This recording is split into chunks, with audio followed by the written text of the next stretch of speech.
think you can. I think you can. Oh, there you are. Well, look at that. I can see you.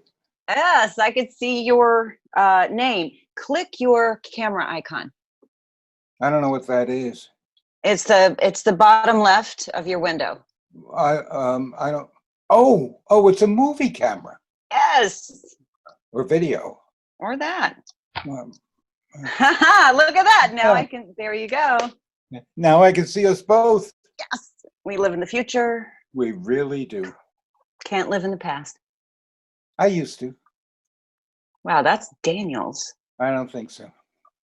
Yeah, he says it all the time when anyone says anything about living in the past. Yeah, conversationally. I don't think he does it on stage. Oh. So I think he got it from someone. Okay. Are you cool with this? Are you okay with looking at my face when we talk? Well, it's a little strange. Mostly I keep getting distracted by my own face. Well, if it makes you more comfortable, you can pin my image so that it just fills the whole window all the time. You want to do that? I didn't say I wasn't enjoying it. Right, you are. Your secretary is very efficient. Emma. Yes. Assistant. I'm not always up on the latest stuff. Well, knowing people's names and titles goes back a long way. Okay. Crap. What? Did that sound like I was attacking you? What? I wasn't attacking you. Well, good. Oh, just so I know, at what point did I think you were attacking me? What? You had a whole part of the conversation that I wasn't involved in. Okay, sorry. God, can we just start over? Hi, Dad. Welcome to Zoom. Would you like to take a moment to get acquainted with some of the features? I can walk you through them. When did you turn into Julie the Time Life Operator? Wow, you're getting into the deep cuts there, Dad. Did I took you to a screening of 2001 when you were a kid, didn't I? Am I remembering that right? You did, yeah. Uh-huh. But you were too young for it.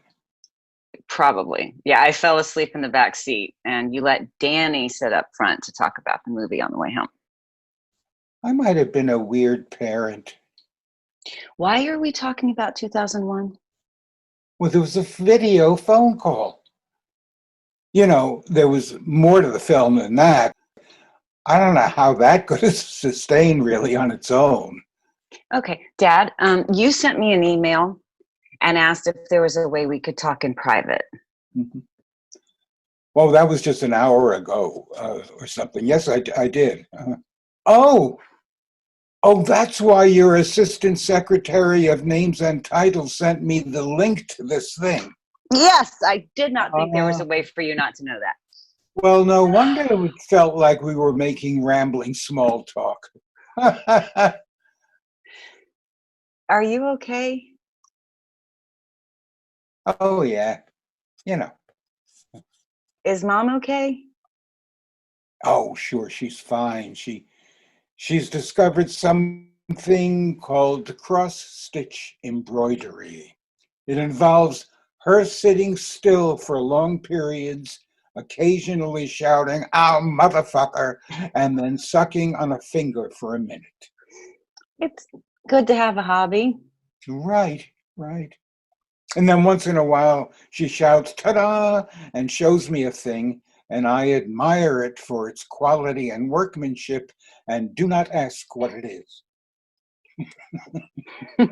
So everybody's bundled up tight and drinking okay? Yeah, very much, I think, yes. Okay.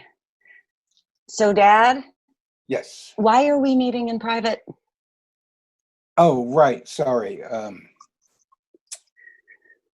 I've been watching your show. Served Cold. Yeah, and I know the title of my show. First of all, I have to tell you, it is not at all what I had imagined. Okay, noted. I mean, when it first came out, there was a lot of stuff that I'd heard on. Yeah, I know, on NPR. I remember. Right. And they said it was cavalier about violence, and I don't remember. Oh, don't worry. I remember everything NPR said about my first season, so you don't have to. Yeah, I'm right. But I started watching. This is why you wanted to talk to me privately. I started watching your show. There's this button on my remote control that says on demand, and I don't remember ever signing up for that. No, But it's not something that you would have had to sign up for. Well, did you know that they have your whole show on there? I do know that. Well, no, they have through most of season 3. There'll be a new episode airing this week and then one next week. And then it's dark until whenever we get back into production. But those will show up on demand within, I don't know, a couple of days. Okay. But the writing on the show, Linz, is really good. Which ones did you watch? The first 3. I figured I'll do them in order. Yeah, good. You're going to keep going? Yeah, I'm very interested to see where it goes. It's really nice to hear. It's kind of unnerving when you put my subtext on the screen, but Now I'm interested to see where this goes. what do you mean? Where are you recognizing your subtext on the screen? Oh, I noticed it right off in the first episode. When they leave the grandparents' house, the whole family in their ridiculous coats and scarves, and there's all that business of saying goodbye at the door and him refusing to take Tupperwares full of leftovers, and they bundle into the car and take off all the outerwear in silence as the car warms up, and then they pull out of the driveway, and the first thing the guy says, Lawrence. The first thing Lawrence says is, "Well, that was relatively painless." I laughed out loud when I heard that. It was always what was going on in my head at all those sorts of things. You're kidding, right? What do you mean? That wasn't subtext, Dad. You always said that aloud. I did? Yes, every time. Mom's parents, your brother's place in Manhattan, every time. We would get in the car, and if Daniel and I started to talk, you'd hold up a finger and say 3-minute rule to keep us from saying whatever you imagined we were going to say within any possible earshot of our relatives. And the indication that we were far enough out of range was when you said, well, that was relatively painless. Then we could start to talk. Huh. I don't remember that. Well, then, you certainly captured the moment. Well, if you keep watching, Well, I'm going to. you'll see a bunch of stuff that feels like us. And Lawrence is gay, right? Yeah.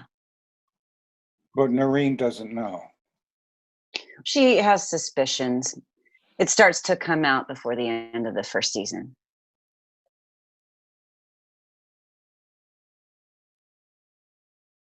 Do you want to have this conversation? I mean, are we going to have this conversation? Your mother knows who I am. Okay. She doesn't like to think about it. She doesn't like to talk about it. I'm right, though. Yeah. Oh, I don't know. I think of myself as a bisexual.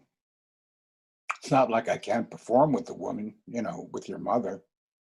Well, that certainly sounds like a life of impulsive passion. Yeah, you're probably right. Yet you stay I'm certainly not at one of the far ends of this sexual spectrum. Which one? It's funny. In all of your thinking and writing and exploration of my sexuality, kid, I think you failed to notice the most important factor.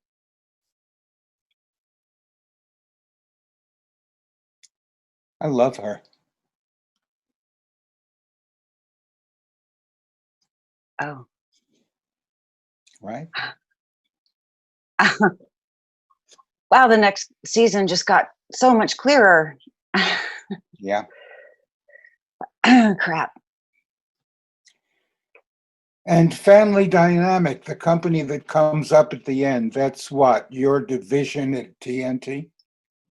No, that's my company. Family Dynamic is the name of my company. But you work for TNT. I run my company and we make the show for TNT.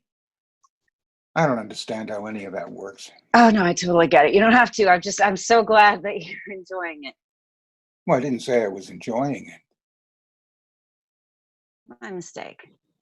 It's very, very well written. I have a question. I have an answer. Alexander Dumas. So close. If Mom knows who you are, why are we having this conversation in private? Oh, because I haven't told her I'm watching it. Served cold. Your show, yes. I think it might make her really uncomfortable. Does she really not know how to find it? Your mother's ability to develop a targeted, willful ignorance rivals my mother's capacity for strategic, selective deafness. You know, I came out to her 4 times before she stopped trying to fix me up with men, right? I do know that. Okay. I thought of it every time Noreen got the pronouns wrong with Dana. Dana's fun, isn't she? She really is. I'm not kidding about how good the writing is. Nor about your lack of enjoyment of the program. Well, that doesn't mean anything, honey. I'm really not the demographic it's intended for, right? Okay. Do you get calls from the bigwigs at TNT Tower saying, make sure it appeals to the lucrative octogenarian market? Okay.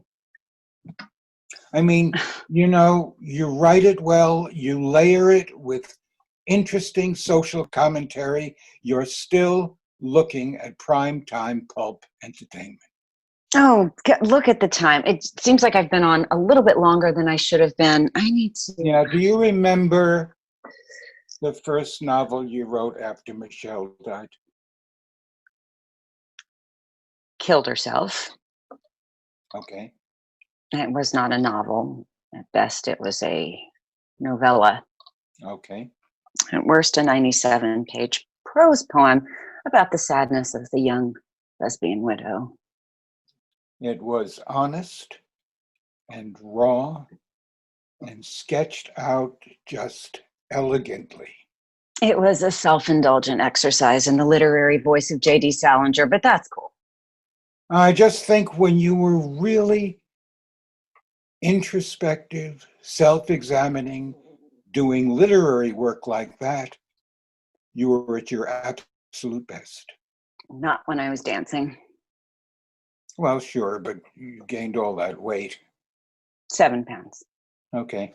After Michelle killed herself. And right before the audition for ABT.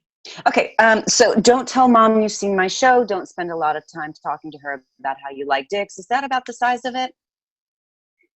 I might be a weird parent. Okay. I love you, kid. I'm not dying. You dying? What?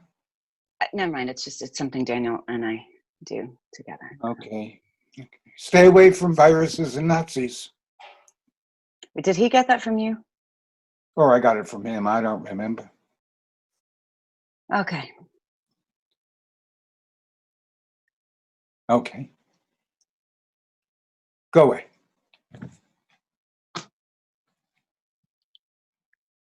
Oh, I was